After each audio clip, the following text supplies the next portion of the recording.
छीटा जवानी के उड़े दहो, मनवा से मनवा के जुड़े दहो। छीटा जवानी के उड़े दहो, मनवा से मनवा के जुड़े दहो।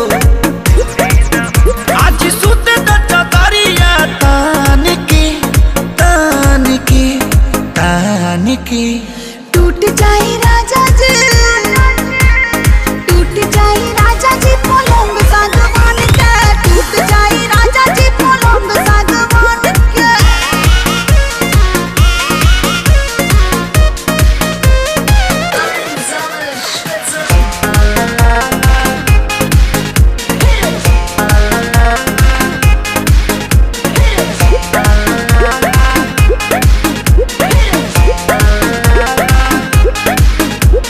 छुए द बदन के देखो न कटन के, चादर बिछा देहनी। पलम जी मन पिघला देहनी, पलंग पर झुलुआ झुला देहनी। छुए द बदन के देखो न कटन के, चादर बिछा देहनी।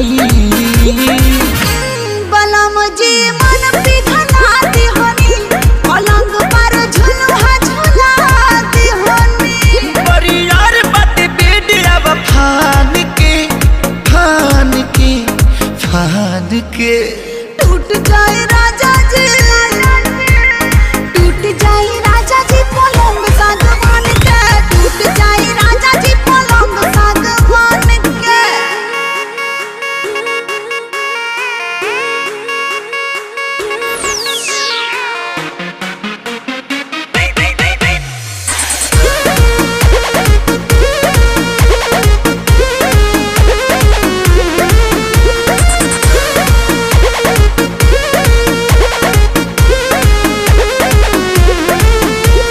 बने तब बेसरमी देहिया में गरमी पैठे लागी हो।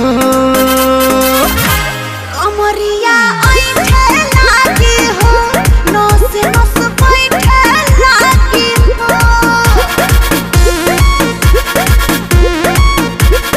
बने तब बेसरमी देहिया में गरमी पैठे लागी हो। कमरिया ऐठे लागी हो, नस नस बैठे लागी हो। तू बहाना न बनावा सब जान के जान के जान के।